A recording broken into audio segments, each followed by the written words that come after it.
Renungan Pagi, Yesus nama di atas segala nama, oleh Ellen G. White, 9 September 2024. Mari kita berdoa. Bapa kami yang di sorga, Allah pencipta langit dan bumi, laut dan segala isinya, Allah yang maha besar, maha kuasa, sumber segalanya, yang kami sembah selalu melalui anak-Mu yang tunggal, Yesus Kristus. Terpujilah Yesus, anak Allah yang maha tinggi, yang adalah penabur sorgawi. Pada pagi hari ini kami bersyukur boleh bangun dan berbakti, dan sebagaimana membaca dan mendengarkan nasihat firman-Mu, kiranya ini menjadi pembaharuan bagi kami semua, agar membuka hati, sehingga Kristus boleh menaburkan benih firman Allah dalam hidup kami, dan kami bertumbuh dalam Kristus, serta membuahkan karakternya. Beserta kami sepanjang perbaktian ini, kehendak-Mu yang jadi. Ampun kami akan dosa dan salah, karena kami berdoa hanya dalam nama anak Allah yang tunggal, Yesus Kristus, yang adalah Tuhan dan Juru Selamat kami. Amin. Renungan hari ini akan dibacakan oleh Ibu Oktolina Siregar. Kepada Ibu Lina, kami persilahkan. Terima kasih. Selamat pagi Bapak dan Ibu, saudara-saudari yang terkasih di dalam nama Tuhan kita Yesus Kristus. Bacaan renungan pagi kita pada hari ini tanggal 9 September tahun 2024 berjudul Penabur Surgawi. Ayat inti terdapat di dalam Matius 13 ayat 3, firman Tuhan adalah seorang penabur keluar untuk menabur. Di timur, keadaannya begitu tidak menentu, dan ada begitu besar bahaya kekerasan sehingga orang-orang yang terutama tinggal di kota-kota bertembok dan para petani keluar setiap hari untuk bekerja di luar tembok. Demikian Kristus, penabur sorgawi, pergi untuk menabur. Dia meninggalkan rumahnya yang aman dan damai, meninggalkan kemuliaan yang dia miliki bersama Bapa sebelum dunia ada, meninggalkan posisinya di atas tahta alam semesta. Dia pergi seorang pria yang menderita dan tergoda, pergi dalam kesendirian untuk menabur dalam air mata, untuk menyiram dengan darahnya benih kehidupan bagi dunia yang terhilang. Hamba-hambanya dengan cara yang sama harus pergi untuk menabur. Ketika dipanggil untuk menjadi penabur benih kebenaran, Abraham diperintahkan, "Pergilah dari negerimu, dan dari sanak saudaramu, dan dari rumah bapamu, ke negeri yang akan kutunjukkan kepadamu." Kejadian 12 ayat 1. Lalu ia berangkat dengan tidak mengetahui tempat yang ia tujui. Ibrani 11 ayat 8. Maka kepada Rasul Paulus yang berdoa di bait suci di Yerusalem, datanglah pesan dari Allah. "Pergilah, sebab aku akan mengutus engkau jauh dari sini kepada bangsa-bangsa lain." Kisah Para Rasul 22 ayat 21. Jadi mereka yang dipanggil untuk bersatu dengan Kristus harus meninggalkan segalanya untuk mengikuti Dia. Hubungan lama harus diputuskan, rencana hidup ditinggalkan, harapan duniawi diserahkan. Dalam kerja keras dan air mata, dalam kesendirian dan melalui pengorbanan, benih harus ditabur. Penabur itu menaburkan firman. Kristus datang untuk menabur dunia dengan kebenaran. Sejak kejatuhan manusia, setan telah menabur benih-benih kesalahan. Melalui dusta, ia pertama kali memperoleh kendali atas pria dan wanita. Dan dengan demikian, ia masih berupaya untuk menggulingkan kerajaan Allah di bumi dan membawa manusia ke bawah kuasanya. Seorang penabur dari dunia yang lebih tinggi, Kristus datang untuk menabur benih kebenaran. Ia yang telah berdiri dalam Dewan Musyawarah Allah, yang telah tinggal di tempat kudus yang paling dalam dari yang kekal, dapat membawa kepada manusia asas-asas kebenaran yang murni. Sejak kejatuhan manusia, Kristus telah menjadi pewahyu kebenaran kepada dunia. Melalui Dia, benih yang tidak fana, firman Allah yang hidup dan yang kekal, dikomunikasikan kepada pria dan wanita. 1 Petrus 1 ayat 23. Dalam janji pertama yang diucapkan kepada ras kita yang telah jatuh di Eden, Kristus menabur benih Injil. Namun perumpamaan tentang penabur khususnya berlaku bagi pelayanan pribadinya di antara manusia dan bagi pekerjaan yang telah ia tetapkan. Christ Object Lessons halaman 36 sampai dengan 38. Demikianlah bacaan renungan pagi kita pada hari ini. Terima kasih, Tuhan Yesus memberkati. Terima kasih atas penata layanan Ibu Lina. Tuhan Yesus memberkati. Selamat pagi saudaraku dalam Tuhan. Tentang menabur dan benih, Roh Nubuat menjelaskan.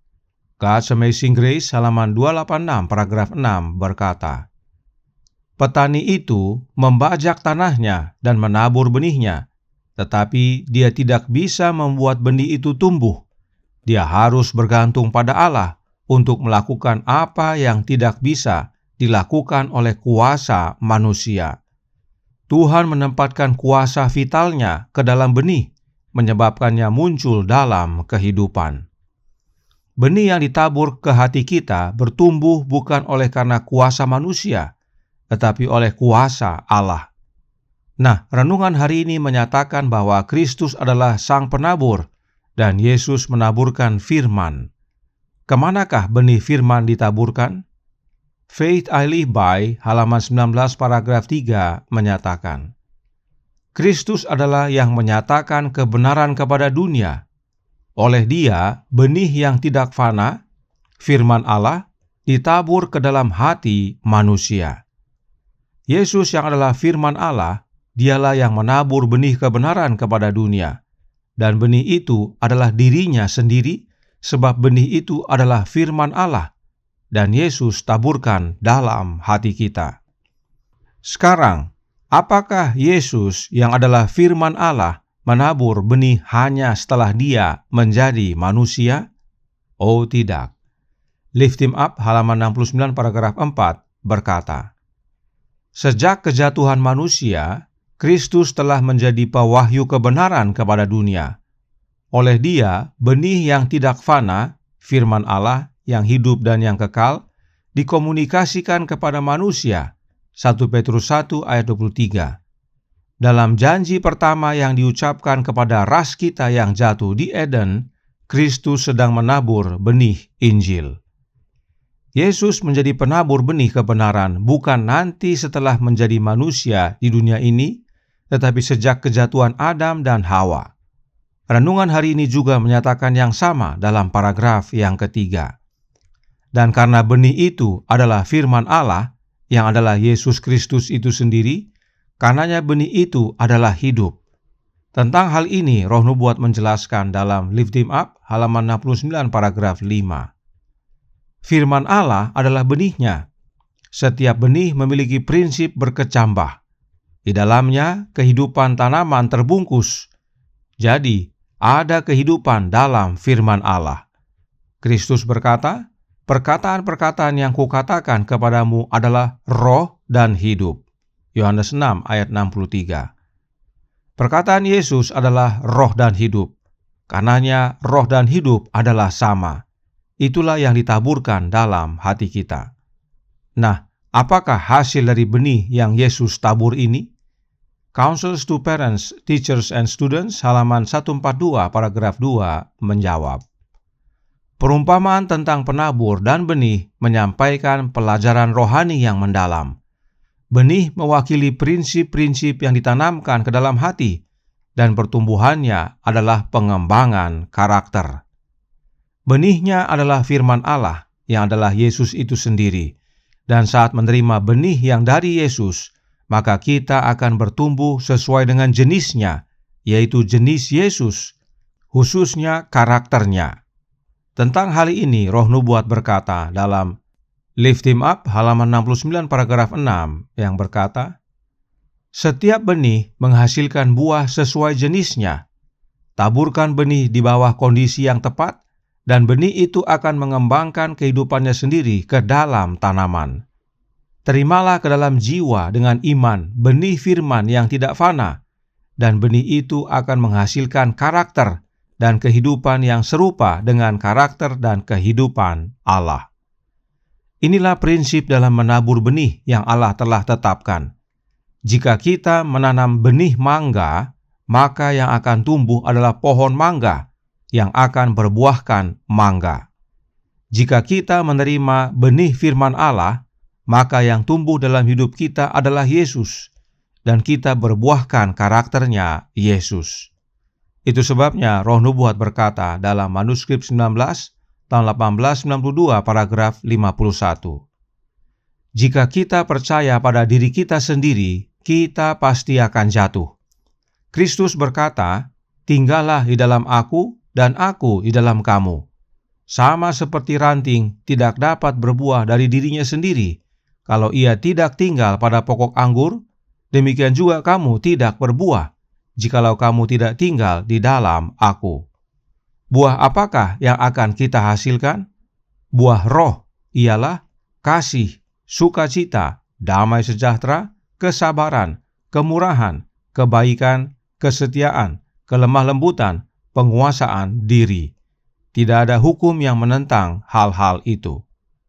Inilah hubungan antara menabur benih firman Allah dengan pokok anggur yang memberi buah.